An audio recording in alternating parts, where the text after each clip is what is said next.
Selamat datang pemirsa. Anda menyaksikan Orbit Fakta. Pada 23 April 2026, pagi di Dnipro tidak dimulai dengan tanda perang mereda, tetapi dengan api yang menyala di tengah kota. Serangan udara Rusia memicu kebakaran di blok apartemen, toko, dan kendaraan warga, melukai sedikitnya 7 orang termasuk 2 anak. Ini bukan sekadar insiden biasa, karena sehari sebelumnya, pada 22 April 2026, serangan drone juga menghantam pelabuhan Odessa di Laut Hitam, merusak fasilitas vital seperti gudang, rel kereta, dan infrastruktur distribusi. Dalam 2 hari beruntun, gambarnya menjadi sangat jelas. Tekanan tidak hanya terjadi di garis depan, tetapi juga mulai menyentuh kota dan jalur logistik yang menopang Ukraina. Namun sebelum kita lanjut ke berita utama, pastikan Anda sudah menekan tombol like dan subscribe agar tidak ketinggalan informasi penting dan fakta terbaru dari kami.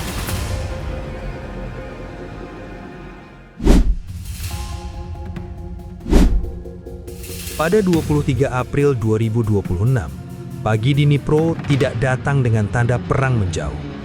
Pagi itu justru dibuka oleh suara ancaman dari udara.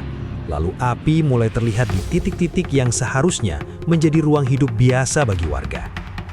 Serangan Rusia menghantam kawasan kota dan memicu kebakaran di blok apartemen, toko, mobil, serta bangunan lain yang berada jauh dari gambaran parit dan garis kontak utama.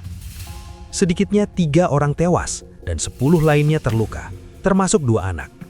Angka itu penting, tetapi yang lebih penting adalah maknanya. Dnipro menunjukkan bahwa perang di fase ini tidak selalu datang ke tempat yang identik dengan pertempuran darat. Ia bisa jatuh ke tengah lingkungan tempat orang tidur, bekerja, menyimpan barang, atau sekedar mencoba menjalani pagi seperti biasa. Yang membuat peristiwa ini terasa lebih berat adalah letaknya dalam pola waktu yang sangat rapat. Sehari sebelumnya, pada 22 April 2026, Rusia juga menyerang Odessa dengan drone. Sasaran di kota pelabuhan itu bukan sekedar satu bangunan yang mudah diganti, melainkan bagian dari infrastruktur yang menopang pergerakan logistik Ukraina. Fasilitas pelabuhan rusak, gudang terdampak, jalur rel ikut terkena. Pada hari yang sama, seorang pekerja kereta tewas dalam serangan lain di selatan. Jadi dalam 2 hari beruntun, gambarnya langsung terlihat jelas. Tekanan tidak berhenti di satu jenis sasaran. Rusia menekan ruang hidup warga di satu sisi, lalu menekan simpul distribusi dan jalur suplai di sisi lain. Disinilah Dnipro menjadi sangat penting untuk dibaca dengan tenang. Kota ini bukan sekedar nama dalam daftar serangan harian. Dnipro adalah salah satu pusat penting di Ukraina bagian tengah. Kota yang selama perang berfungsi sebagai jalur pergerakan, lokasi pemulihan, dan ruang belakang bagi banyak aktivitas negara yang tetap harus berjalan. Ketika kota seperti ini diserang pada 23 April 2026, pesan strategisnya jauh lebih dalam daripada sekedar kerusakan fisik. Pesan itu adalah bahwa tidak ada garis aman yang benar-benar stabil. Bahkan wilayah yang tidak berada tepat di bibir front pun tetap bisa dipaksa hidup di bawah ancaman yang datang tiba-tiba. Karena itu, serangan ke Dnipro tidak cukup dilihat sebagai insiden tunggal.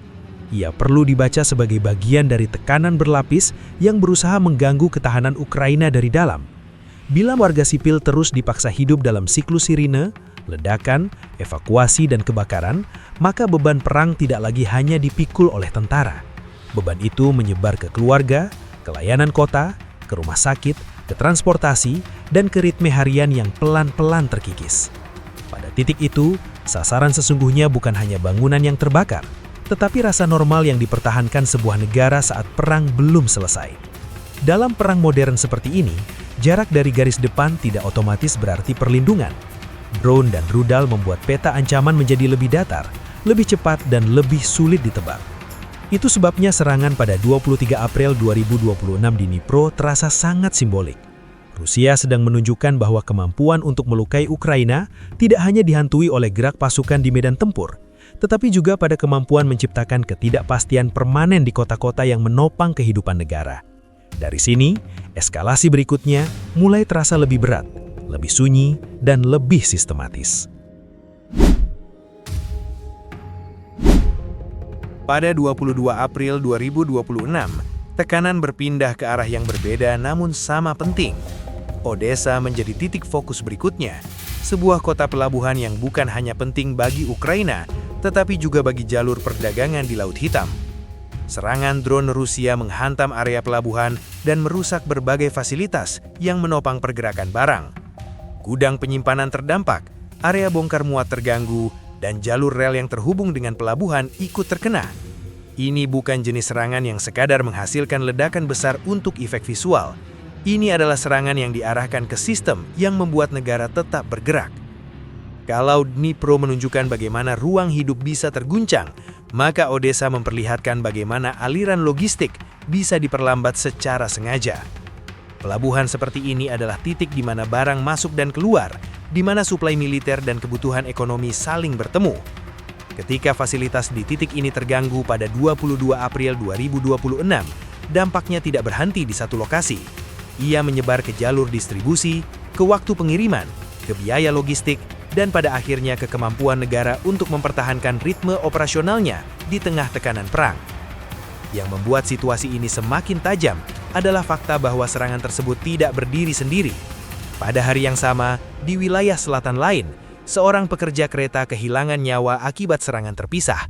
Ini memperkuat satu gambaran yang mulai terlihat konsisten. Infrastruktur yang berkaitan dengan transportasi dan distribusi menjadi sasaran yang terus disentuh. Rel, pelabuhan, gudang, semuanya terhubung dalam satu sistem besar. Ketika satu titik terganggu, titik lain ikut merasakan dampaknya. Ketika beberapa titik terganggu dalam waktu berdekatan, maka tekanan itu berubah menjadi beban yang jauh lebih berat. Dalam konteks ini, Odesa bukan sekadar kota pelabuhan biasa. Ia adalah salah satu pintu utama Ukraina ke dunia luar, terutama untuk ekspor dan jalur suplai.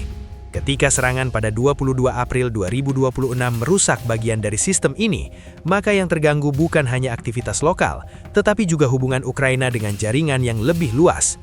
Ini berarti tekanan tidak hanya dirasakan di dalam negeri, tetapi juga bisa mempengaruhi kepercayaan, kecepatan distribusi, dan kestabilan aliran barang yang sangat dibutuhkan dalam situasi perang.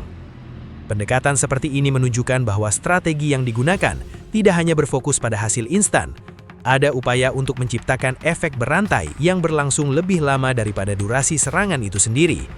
Kerusakan pada pelabuhan mungkin bisa diperbaiki, tetapi waktu yang hilang, biaya tambahan, dan gangguan koordinasi tidak selalu bisa dipulihkan dengan cepat. Dalam perang yang berjalan panjang, faktor seperti ini menjadi sangat menentukan karena ia mempengaruhi kemampuan untuk merespons tekanan berikutnya. Dengan membaca kejadian pada 22 April 2026 di Odesa secara utuh, terlihat bahwa fokus serangan bergerak ke arah yang lebih sistematis. Ini bukan sekadar menghancurkan, tetapi tentang mengganggu fungsi. Ketika fungsi logistik terganggu, maka seluruh struktur yang bergantung padanya ikut tertekan. Dari sinilah tekanan berlapis mulai terbentuk, tidak lagi hanya terasa di satu titik, tetapi menyebar ke seluruh jaringan yang menopang daya tahan sebuah negara. Pada 16 April 2026, arah tekanan berubah ke sisi lain peta. Ukraina meluncurkan serangan drone ke kilang minyak di Tuapse, sebuah kota pelabuhan di pesisir Laut Hitam Rusia. Dampaknya tidak langsung berhenti pada hari itu. Api besar muncul di area fasilitas energi dan menjadi awal dari gangguan yang lebih panjang. Kilang ini bukan sekedar instalasi industri biasa, tetapi bagian dari rantai yang menghubungkan produksi, penyimpanan, dan distribusi bahan bakar. Ketika titik seperti ini terganggu, efeknya tidak hanya lokal, melainkan bisa merambat ke sistem yang lebih luas. 4 hari kemudian, pada 20 April 2026, tekanan itu diperkuat. Serangan lanjutan kembali menyasar area yang sama, dan merusak infrastruktur transportasi pelabuhan, serta fasilitas penyimpanan produk minyak. Ini menunjukkan bahwa targetnya bukan sekedar menciptakan ledakan awal, tetapi memastikan gangguan berlangsung lebih lama. Dalam strategi seperti ini, keberlanjutan tekanan menjadi kunci. Dengan memukul titik yang sama secara berulang, peluang pemulihan menjadi lebih kecil, sementara beban kerusakan terus bertambah. Memasuki 22 April 2026, dampak dari rangkaian kejadian itu masih terasa jelas. Kebakaran di kilang Tuapse dilaporkan masih berlangsung hingga hari ketiga. Operasi kilang terhenti, dan kualitas udara di sekitar kota memburuk. Warga diminta untuk tetap berada di dalam ruangan karena kondisi lingkungan yang tidak sehat. Ini memperlihatkan satu hal penting.